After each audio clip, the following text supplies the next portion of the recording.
Hello VC, another fat bearded man talking about records here.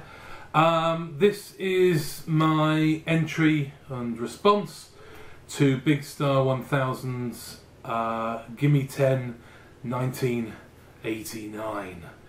This is the last one he's doing before he goes off on this round the world holiday he's off on. I hope he has a good time and thinks about the poor people back stuck at home, slaving away, having to deal with Christmas with the in-laws. I don't mean that. So it's been fun doing some of these. I haven't done one every year the Big Star's done, mainly because I haven't got the records from it, or I didn't really feel a connection to some of the stuff, some of the records. So as we've got further on now in '89, this is probably a seminal year for me, where I was introduced to a lot of new music. I was 16, something like that, and yeah, suddenly I was finding new stuff, being introduced to things. So anyway, this is the last one, so let's get on with it. Okay, so we've got the Pixies and Doolittle. These are the ones. I'm going to start with ones that other people have done. Not really much to be said about that. I think I probably heard Monkey Gone to Heaven. There was an album I bought, a cheapo compilation album, that actually had tracks from a couple of these albums that I'm going to be showing. So maybe I should be showing that record. It was called Project. Oh, it was the numbers. It was like a compilation of indie stuff. Anyway, Pixies, yeah, Doolittle, marvellous stuff. Debaser, about Un Cher Angelou, the Bunwell and Dali film. Stone Roses, yeah. What would 1989 be without the Stone Roses? I think for you in America, you perhaps don't understand what the Stone Roses meant to sort of the young indie kids in Britain. It was an amazing record, and it just blew everything out of the water. It created a new sound. In fact, there are records that followed that hugely influenced by this. I mean, of course, you wouldn't have things like Oasis without Stone Roses. Yeah, definitely. I don't like Oasis, but I do like the Stone Roses. Now, this isn't an original. This is I picked this up. I sold a Nirvana record, Nirvana, the '60s psychedelic Nirvana, and I did a deal where he gave me some money and this. And to be honest with you, if I was going to play this, I'd put the CD on. This is a dreadful pressing. It's just got no life in it whatsoever. I don't know if that's the original, but I'd put the CD on. I might even try and flog that. Right, the Mind Bomb.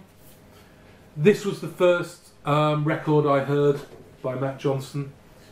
So songs like Beaten Generation, Armageddon Days Are Here Again were songs that blew me away. I think my sister introduced me to them, and yeah, I know that their earlier stuff is certainly their first album is better thought of, but yeah, I mean, he's got an interesting writing style. He's very polemical.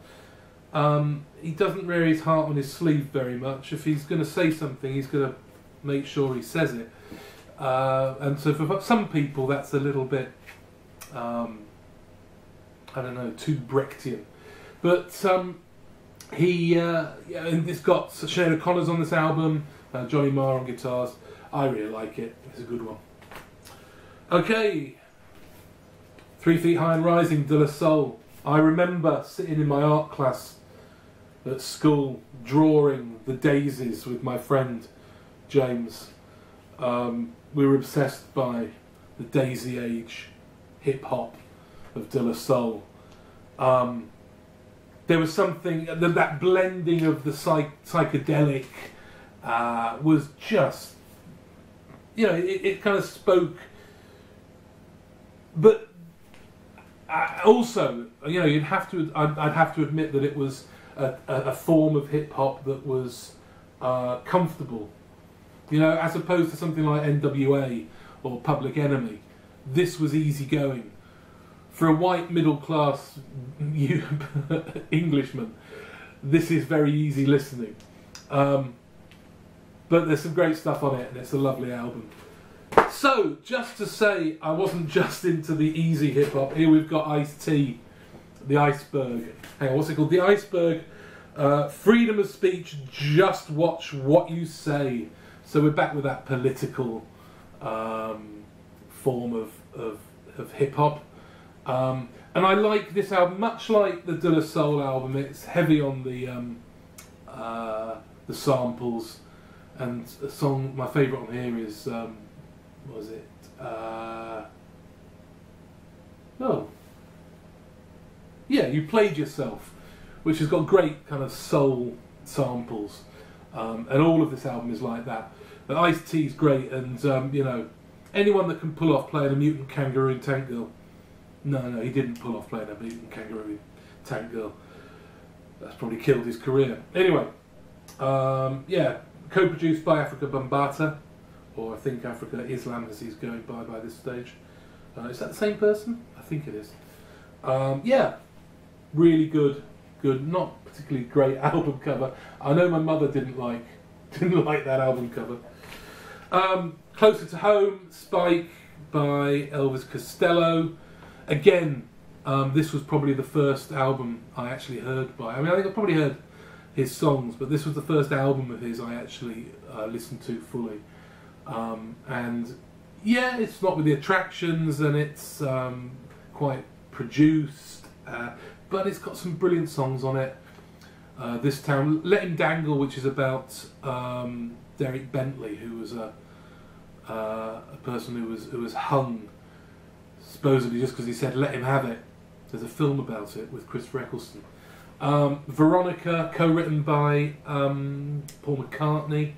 In fact, there's a couple of songs on here that are co-written by Paul McCartney.